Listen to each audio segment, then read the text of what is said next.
Welcome everybody to the Scoop for our NCAA Tournament edition episode.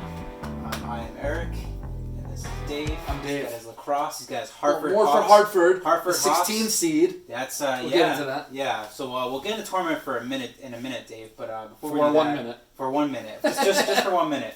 But we do want to start with the Big East. Yes. Tournament, and Congratulations to the Hoyas, huh? Congratulations to the Hoyas, and that's so we on our last show we talked about it was mainly a UConn centric kind of focus, obviously with the UConn alumni, and we said they needed kind of not a deep run, but we want to for safety we want to see them make some wins, which they did. They got to the semifinals, so UConn was pretty much safe to be a tournament lock. It also seemed like UConn was playing some of its best basketball going into the tournament. Yeah. Was really picking up, got healthy again, and some of the early shockers was Villanova getting knocked out early in the tournament by who did Villanova lose to? Villanova lost to Georgetown. Georgetown. Yes. In the first round. See, you got this thing all memorized right here, but not much else in this front of mine. But yeah, Georgetown, ran through the tournament. In the semifinals, they beat Seton Hall. UConn, they had to deal with Creighton. They knocked through DePaul pretty easily. Dealt with Creighton. I actually watched that UConn Creighton game start to finish. So congrats to me. I actually watched the full UConn game, and and it was exciting. It was like a flashback to like the Jim Calhoun days a little bit. This team was exciting. It was one of those back and forth kind of games a little bit. It seemed like UConn was the better team, but in the stretch they kind of missed some shots. So that's what happened at Creighton the previous game we played them. Exactly. We should have beaten them twice. Mm-hmm. But I remember watching UConn, and it seemed like what was working for them early on was getting to the paint, getting to the hoop. Yeah, Sonogo has really turned it on. Yeah, and then at the end of the game, it seemed like they were settling too much for jump shots. Eventually, I think it came back to bite them a little bit. But nevertheless, UConn, they're going to be a force to reckon with. They're a 7th seed in the tournament. But we do want to talk about, obviously, Georgetown. And there was a lot of controversy with Georgetown the whole week of the tournament. If you remember, Patrick Ewing started with being asked, by security, because, if you're 7 feet tall, played in MSG for many years, went to Georgetown, people obviously have no idea who you are, and they're gonna. You didn't just play at Madison Square Garden, Eric. he was Madison Square Garden for a while. For a minute. So that kind of I don't know if that gave Georgetown a little chip on their shoulder. It must have, but it had to, because no one and again. I think also just being counted out. Yeah. Similar to UConn in years past, when you're considered that much of an underdog, it sometimes lights a fire. Exactly. But I guess Georgetown. This is the first year of Patrick Ewing as the coach. Yep. So there are a bunch of new players, a lot of freshmen. Ton of transfers out. It's a new team. And obviously, you can expect new coach, young team. It's going to take time for them to gel. So naturally, they were a sub 500 team most of the year. But credit to Patrick Ewing. Yeah. Got this team to play kind of that chippy, aggressive style. That's their defense of the Georgetown of the 80s, and that really showed in did. the tournament. Again, you beat Villanova, who's the best team in the Big East. Smacked Creighton. I mean, dang it, I was really hoping for a UConn-Georgetown final, kind of to flash 25 years ago. Yeah, absolutely. Iverson, Ray Allen. Exactly. That not to say these are household names on both these teams, but not currently. But you could sense there are two programs that might be ascending at the right time going forward in the Big East for sure. But yeah, Georgetown. I mean, congratulations to them. I think they might make a little noise. I'm not sure how much. I don't know. I'm thinking about it. And we're gonna get into the NCAA tournament in just a minute. But any lasting thoughts about the Big East that we have not covered yet? Yeah. Final thoughts for me are well, again, congratulations, Georgetown. Mm-hmm. I think UConn is only getting started, and that's not even being biased. I think they've got Book Knight healthy. Mm-hmm. RJ Cole's still questionable. He's coming out of concussion protocol, but he should be game. I think we're peaking at the right time. Mm-hmm. March is Husky month. Yep. Just from years past. Sorry. I think Creighton's a dark horse. They can turn it on, but they can also be very vulnerable, as we saw in the Big East tournament. Mm-hmm. In Villanova, same. They're missing Connor Gillespie. Mm-hmm. They're arguably one of their better players. and people have Winthrop, the 12 seed, knocking them out in the first round. Okay. Potentially, just because they're so now understaffed or undermanned. So I guess my final thoughts are, I didn't believe for a minute Georgetown was going to win it. No, they surprised. Right, no one did. They might not have believed it either, but they found a way and they did it. I also secretly was kind of hoping for a UConn Georgetown of years past, but that didn't happen. I also kind of, and this is kind of my final wrap up, and I was kind of talking back and forth with some friends and about the idea of, and some called me crazy for it, but I kind of, and this is going to sound horrible, I kind of was okay with the loss. And I'm going to explain it very, very briefly, and that is with this. It is very, very hard, if not borderline impossible, to win 13 straight games between the Big East. And because, remember, coming before the Big East, they had won 3 of 4. Exactly. Mm-hmm. And their final 3, or their final 4. So not only would they have had to pull off their final 4 in regular season, they would have had to pull off 4 in the Big East, and then 4 in March Madness. So they would have had to string off 12 in a row. I'm sorry. I love UConn, but they are not built right now. Well, Dave, I'm going to say the magic name here, and that's Kemba Walker, 2011. That was only 10 in a row. That was 5. It was the East tournament. It was 5 and then 5. 6 in the tournament, so that's 11. It was 11. And then again, I'll have to go back and figure out how the season ended. But nevertheless, 11 games. Nevertheless, 12 or 13. That's still a pretty tall task. And that's what people were saying in 2011 with the UConn team was that it was incredible that they won 5 games in 5 days. It was magical. But they must have been exhausted after playing that. And yeah, it's a logical concern. But then they had a Kemba. So to the point about Georgetown making some noise. So Georgetown again was basically coming to this tournament, and they're basically it's like championship or bust if we want to make the tournament. For them, yeah. Basically. For them. And they turned it on. They won 4 games.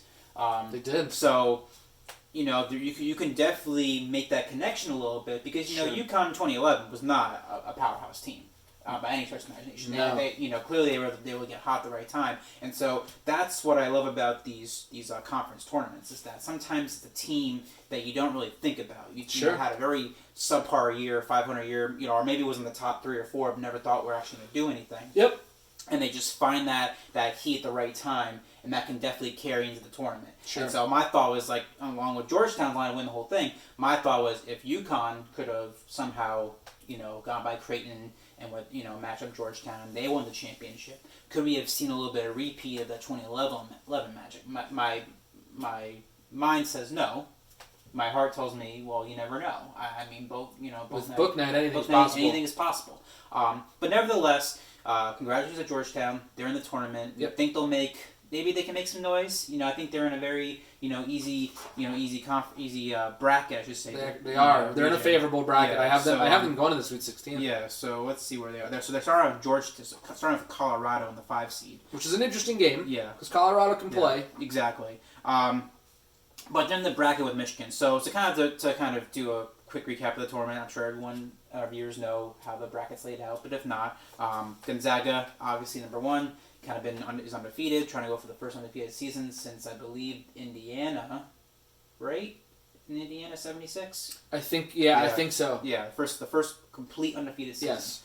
So Gonzaga's a big favorite right there. You have Baylor, kind of flew on the radar, but was pretty much at the top the entire year. Yep. Illinois, I think was probably a bigger surprise. To be number 1. To be a number 1 seed. I knew they were going to be good this year, but and then Michigan, I think early on was considered a favorite, but there was a lot of injuries, and there's still a lot of injuries pending with Michigan's. Yep. But they're kind of put there right now. But I think that they're of the 4 number 1 seeds out there, I would say the most vulnerable is probably Michigan, only because of injuries. Yeah. And so Georgetown is in that bracket. So is UConn. So again, for me, UConn, the hardest game for them is probably going to be Alabama's going to be the hard one. Tricky. Now Alabama's interesting because and it's funny because I was watching ESPN. They're saying also got these football schools now making noise in the NCAA tournament or potentially.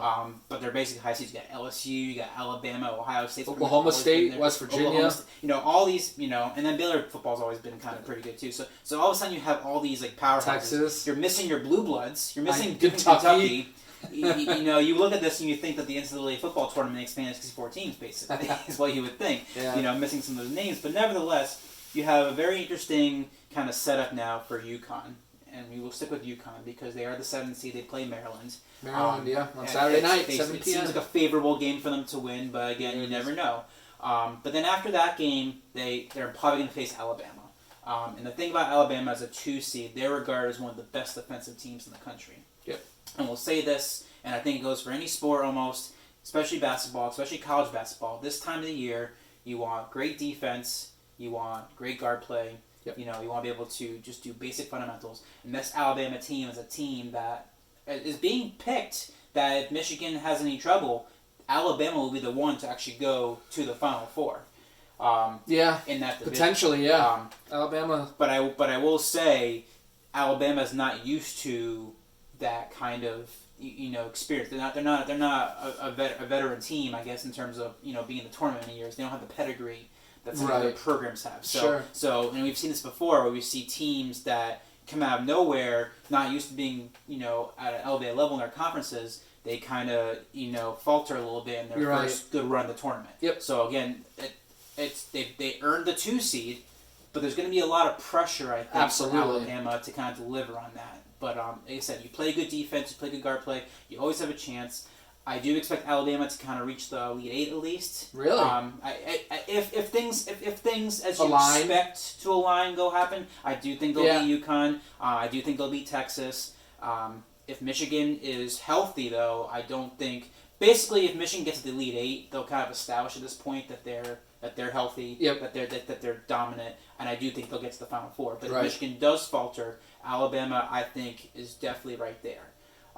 So I do think that UConn-Alabama game is going to be a very key game because that can really dictate how that bracket unfolds. In your main bracket, who's your Final Four? So my Final Four, I actually have Gonzaga, Baylor, Houston, and I actually have Texas.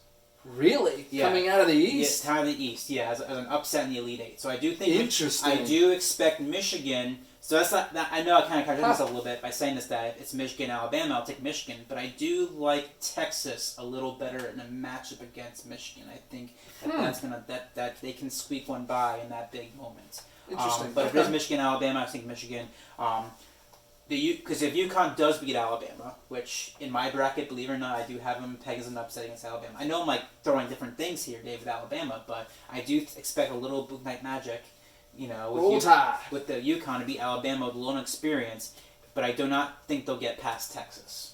Okay. So that's kind of my perspective in that part of the bracket. Like I said, Gonzaga, I don't see them really having much contest. It could get interesting, if Creighton, makes some noise. Yep. If they do kind of, because we know, like I said, we know how good Creighton can be. Yes. We've played them good, 3 times. They can be a challenge for Gonzaga. Yes. But I do not see anyone. They bring up Iowa, and Iowa's definitely a great team this year, but I don't think Iowa can match up against Gonzaga at all. That's kind of my feeling. Okay.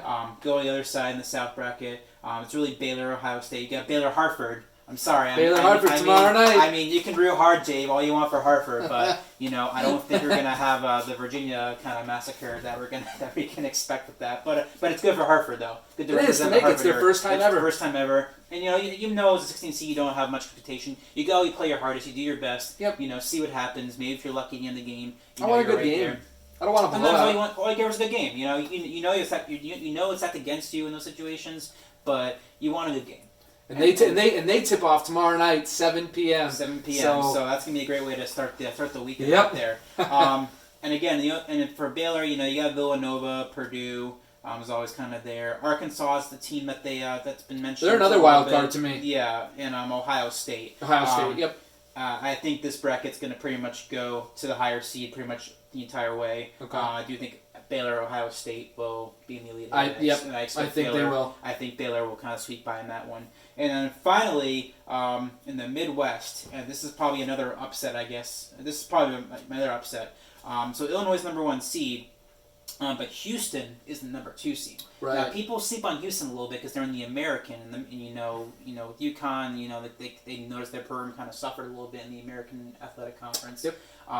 But the cream of the crop of the American Athletic was always Houston. Oh yeah. It was pretty much always Houston. Houston, Cincinnati. Yeah, but mainly in those years it was Houston. Yeah. And I think this is one of the more stacked teams that Houston's had. They're good. They're good. They're good. And so they only have 3 losses all year. I think it's one of those things where, again, I'm playing my heart a little bit, Dave, that I don't think they're better than Illinois, but I feel like somehow the cards are just going to fall the right way, and I can see Houston getting by in the Elite Eight game against Illinois. And so, because when you pick these tournaments, you could be that guy who just picks the high seed all the way to the top, and just go by odds. Yeah. But eventually you have to pick some games, some upsets, and it's I'll admit, Dave, it's pretty random. It's no one can pick a perfect bracket, but you try to find matchups where they seem like good matchups, and you say, okay, well, if this goes this way and this goes that way, maybe that can happen. And so that was a game where I chalked up saying I could see Houston, in a tight game late, just making a few key shots, and they can squeeze one out, past Illinois. So I have Texas, Houston, Baylor, Gonzaga in my Final Four.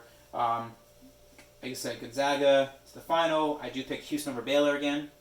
I have Gonzaga, Houston in the championship game. But to me, this is Gonzaga's year.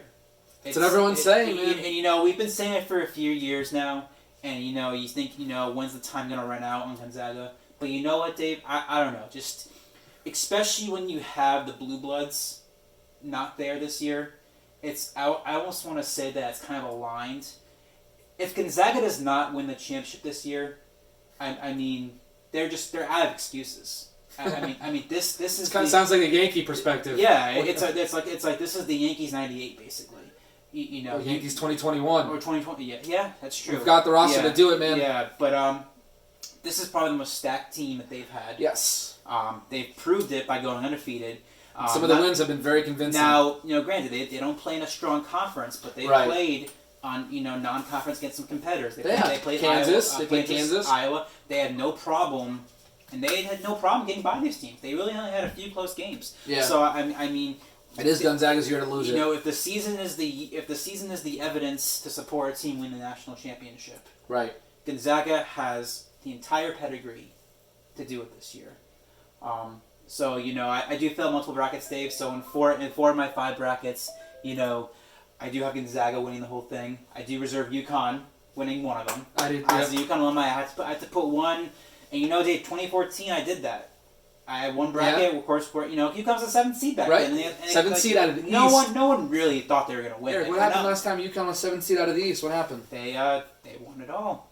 So just saying. So I do have one bracket reserved for UConn winning the whole thing, but they do have to beat Gonzaga to do that. Know. So I know. they probably have to do that, but yeah, I do think Gonzaga is the clear on favorite. But again, that's what you love about the NCAA. It is, man. Is that and it's one and done. Even when you think you got it figured out, or even if you think you make the best educated guesses, there's always something that just throws you. People always are gonna ask me who are your upsets in the first round? It was like win one, Cinderella's kind of story, but not really get all the way. If you had to pick one though, what would be your one that you're gonna hang your hat on? So I've heard a few names, Dave, and so Ohio was a name that I heard. Ohio, yeah, they shoot a lot of threes. Yeah, they showed. So that but sometimes the problem is that day when everyone picks an upset, then it doesn't become an upset anymore, and then the team actually wins. Sometimes, yeah. You're gonna find this very interesting, but I'm gonna say Eastern Washington over Kansas. Can I have what you're smoking, please? Why? Explain. Dave, explain. These are the games. These are the kind of games that you look at a piece of paper. It's true. And you're saying there's no way. freaking way that this is gonna happen. Right. And I'm telling you right now, this is the game where you look at a piece of paper and go, "There's no way that Kansas is gonna lose this game." I hate it so much. I like it. And then I can see Kansas losing this game. And because you know something, Dave, it will align with the year in terms of, like I said, Duke, UNC. UNC's in it this year. They are. But Kentucky, Michigan State. This is a down year for those big programs. It is. And Kansas, didn't have a bad year, but I can't say they had an amazing year. Right. They kind of fell behind the 8 ball a little bit, and so I just think they'll be kind of caught off radar a little bit. With this everything going on this year, not the strongest recruiting class, and if it's in that first round that teams that nobody has a shot, they have nothing to lose. They have no pressure on them. They just go. They just do their thing, and I could see that kind of happening. Gotcha. So yeah, that Eastern Washington. I don't really have Eastern too much Washington else. fans. You heard it. If you want a couple, like, 11 seed or something, I'll say Syracuse beats San Diego State. What else do I have in here? I do think Georgetown could beat Colorado in that first round. I do too. I think they actually beat Florida State in the second round too. I think that's, if you're on a Cinderella, I guess that's probably the deepest to go for a Cinderella story. But yeah, I mean, you pick some, but you don't want to pick all. And I would say I just took a shot and say those were kind of my upsets in the first round. So, well, enjoy the first round, guys. It's gonna be it's Friday, Saturday night. We tip off. It's gonna be fun, and like I said, Dave, after missing it last year, a lot of people are excited this year. Obviously it's a little different this time. Right? It's not, you don't really have like the regions per se. You don't have like the actual locations. You don't have the fans really. There'll be some fans. There'll be some fans, but not quite the same. Yes. But it's still just nice to have the tournament back. Yes, it is. It's exciting time, especially since it's been 1 year since all this stuff started. It's gonna be fun to watch, and of course it flies by. It's over in 2 weeks. It's 2.5 weeks. It's like second round starts Monday. You blink and then it's gone. So, but yeah, I'm excited. Go Huskies, but go Huskies. We'll see. So we'll wrap up with one more topic. Yeah. What is that topic? Drew Brees. And we talked about quarterbacks a lot on the show, and we kind of speculated about the Russell Wilson trade possibly to New Orleans, with the assumption that Drew Brees was not going to come back. There was a lot of feeling after the NFC Championship game. The NFC Divisional. Yeah. After Drew Brees lost to the Bucs, that was pretty much his last game. There was that feeling. He wasn't going to say so at that point. There was probably some soul searching just in case he wanted to come back, and he decided, you know what, it's done. Drew Brees hung up 20 years. Fantastic career. Going on as one of the best. Only won one Super Bowl, unfortunately. Felt like more. But felt like more. But he said he was constantly, a dominant, quarterback. He, was almost professional. He made a nice home in New Orleans after kind of a rocky start in San Diego. Right. Yep. Everyone loves him. He's a great family man. But it's not going to be the same without Mr. Brees. Nope. in this. And I'm not a Saints fan by any stretch of imagination, but there's something about having him there that makes New Orleans a threat. But any thoughts about the whole retirement? Yeah, I mean, I think it makes sense. Mm-hmm. I think it's time. It was time for him, and like you said, obviously he knows what's going on internally, and if he's done, and if he should be done, and all that stuff. We can only speculate, but a lot of what I read led to kind of the notion that it was time. Mm-hmm. And he put in 20 years. When you think about that, playing in the National Football League, when in this day and age, I think I read somewhere that the average career length is like a year and a half in the NFL. So to think about that, like how long his career was, how successful for the most part it was, because he did get to the playoffs numerous times. He just could only win one Super Bowl. But family man, he was really, really, really good for the city during Katrina. And just kind of it felt like the year that just made sense. Yeah. And what's he gonna do? He's gonna come back and essentially have the Saints in rebuild mode. And outside of Alvin Kamara, they've got a lot of holes to fill. And I just think that also when your body says no more, and he's the father of 4, like you said, family man. I think the timing was perfect, and at least for him.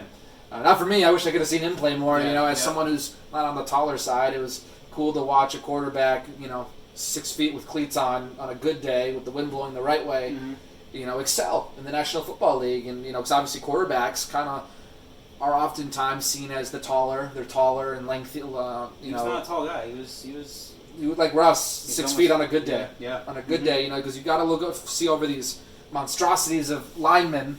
And so it was just cool to see him kind of almost break that barrier. And obviously there's been smaller quarterbacks before, but of that pedigree. So no, I mean I obviously wasn't looking forward to him retiring, but he said goodbye the right way, and You know, he doesn't have to do a goodbye tour. He doesn't have to. I don't think he's the type of guy who had to go out on a Super Bowl. And clearly, Brady doesn't either. I was wrong with that. I thought Brady was going to win and be done. Nope, he just signed an extension. Dave, I called that. You did, but like that's my point. Yeah, and these quarterbacks are proving time and time again, at least the ones that we've come near and dear to love, hate on Sundays, but ultimately respect off the field and with what they've done for the game. You know, I'm rooting for them. I'm pulling for them, but it's time to move on, and I think it makes sense. And so very quickly, Dave, again, it's obviously more about Drew Brees, but for New Orleans now, what do they do with the quarterback position? I mean, that's because there's Darnold. There's been some movement going on, and to about Trubisky, leaving Chicago, going as a backup. You have now Andy Dalton going to Chicago. Yep. So basically, he's going to be the starting quarterback. You get the Deshaun Watson fiasco, just more and more layers now. The civil suits. So what's the name that's going to come out of New Orleans, or is it going to be in house? Are we talking about well, you have to send Jameis or Jameis or what is New Orleans' next move here? Because unfortunately, when these retirements happen, I mean they're big holes to fill. Yep, absolutely. So I guess time will tell. Free agency just started. A lot of movement, a lot of moves already being made, and we're only on day 3 of free agency. So. The Saints are going to be a question mark for sure to see what direction they go, or if they go draft, but I think they're later, so they might not even get a quarterback. So at least first round, they might have to trade up for some. I don't know. We'll find out. But no, I mean, as far as Brees goes, though, man, he had a heck of a career, and in the most respectful way, sayonara and thank you. It's been a pleasure watching you, man. All right, so we'll just have to wait and see what happens in New Orleans. But like I said, big holes to fill. Drew Brees, but congratulations on retirement. Yeah, absolutely, man. You deserve it. But this will kind of wrap up our tournament show, and we'll be back soon with some more content on the scoop. So, see you guys. Take care, guys.